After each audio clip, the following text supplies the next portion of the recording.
Now coming to me, Vasantha Toolcrafts, I would like to, for the budding engineers, if this can motivate, act as a motivation.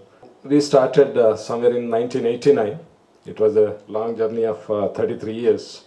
We started in a small premises of about 30 by 40 shed, 1,200 workspace and about 150 square feet of office. And with 5 basic machines and 10 people. So today, Vasantha Tools alone employs about 600 people, and our molding shop, which is by name Renuka Plastics, employs about 600 people. It does injection molding business, and then we also have contract labor of about 300 in the molding business. So we employ about 1,500 people today. And as we have seen, we also have operations in Hyderabad. We have 3 plants.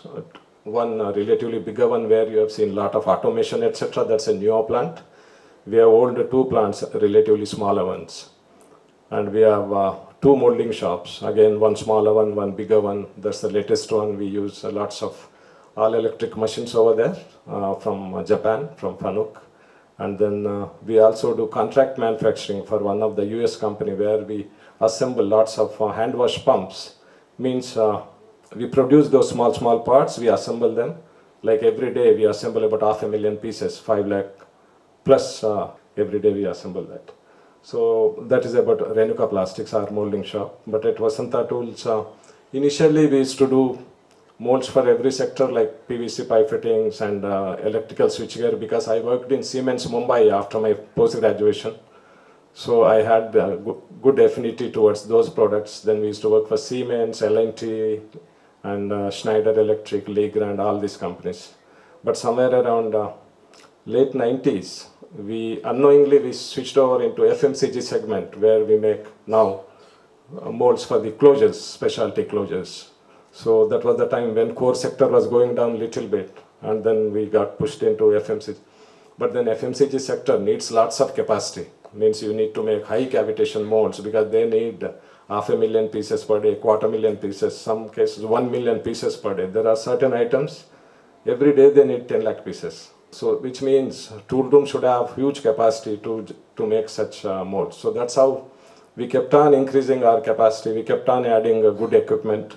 And when we started constructing our 3rd plant, we felt, by then we were already into the business for about 20 years. Then we said, let's make a world-class plant by going for the automation, etc. So today we have 2 robotic cells in the new plant. 1 robotic cell recently got commissioned in the old plant. So it's quite advanced equipment which we have. So why did we go for that? So we went for it because to take out the dependency on the manpower. So we of course have good manpower. I'm going to speak about it. But to reduce the dependency, rather, I would not say take out, but reduce the dependency on the manpower. And these equipment, these robotic cells run in lights off mode in the night. Only in the daytime we put 3 or 4 people. They inspect what has been done in the last night and what should be done in the day, and then again that day night. So that's how they plan it. In the evening they switch off the lights, and all about 7-8 machines in a cell, they'll be working without any people. Similarly, we have robotic automation in the Austrian plant also.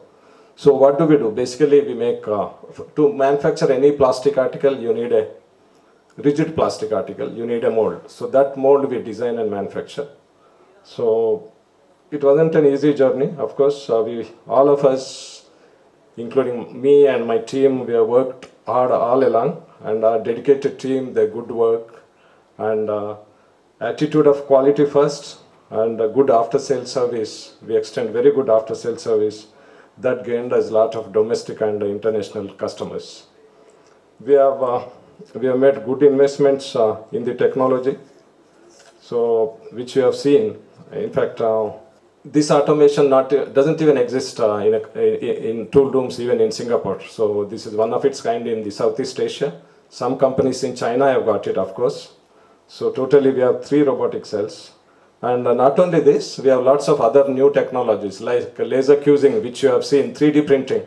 We have for the past 8 years that 3D printing in our new plant, that we use it for conformal cooling, because if your plastic component is having any complex shape, your cooling should also follow that complex shape. So we make cooling holes in that complex shape. So that's how it's called conformal cooling, which conforms to the shape of the article. So to generate those complex shapes inside the cores, we use this laser cusing technology. This we have imported almost 8 years back. And after having this, we felt that we should also have vacuum heat treatment. So we also have a vacuum heat treatment since about 8 years. So normally, no commercial tool room will have this kind of infrastructure.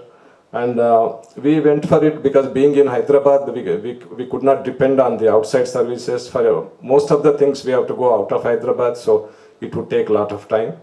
And not only that, very few people have got very good vacuum heat treatment, very good laser sintering here. And ours is a commercial tool room, means it's not a captive tool room.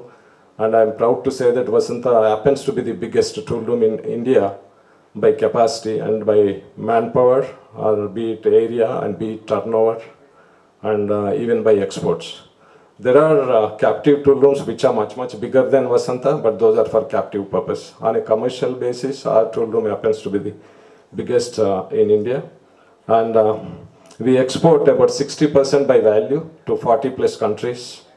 And Unilever and Procter & Gamble, Colgate, this kind of FMCG, MNC, multinational FMCGs are our customers, our top customers. So we deliver more than we commit. So this had been our practice. In fact, we don't even look at, even if you are losing 1 or 2%, that's fine. Because what happens is, after delivering the tool, you cannot go to the customer and then try to do some service over there, because it becomes very expensive. When the mold is on a foreign land, even within India also, if the customer is, say, in Far East, Assam, for example, there are industrial estates in Assam, so our molds run in Assam. Going to Assam and then doing some repair would be very difficult. So then our clear instruction is that you spend whatever you want to spend when the mold is at our place. So don't try to go and repair the mold at the customer's. So that had been our policy. So that's how I say, I mean, we deliver more than what we commit, and quality is spoken at every level. So just now, as Mr. DayanandReddy garu said, so we speak in terms of, say, 5 microns, 10 microns, 3 microns, etc. So when the mold gets assembled, at least we land up at 20 or 25 microns. And we have some of the equipment which has got the least count. I mean, you can program the machine to the 10 nanometers. So even if you get 1/100th of that quality, so it becomes 1 micron. So our growth can be attributed to our team, our infrastructure, and then R&D. When I said R&D, without even orders, we try and develop some molds, some new kind of, you have seen 2-color molds. Not many people in India and not many people even globally make that kind of molds. So we keep on doing some R&D, we spend money on that. And when the customer comes, we proudly say that we have already done this, so we can extend this technology to you. There are lots of technologies where, in fact, we have brought them first time to the country. So be it bicolor, stack molds. So you had seen some molds running, compounds falling from 2 planes. So this kind of a technologies we have brought in. And we believed in 3 M's basically: men, machines, and materials. So we have always taken care of the people. We have implemented all the statutory benefits as per the law of the land. And then we have also believed in the infrastructure which you had seen. And we don't compromise even on the steels, all the inputs, standard parts, etc., all that stuff.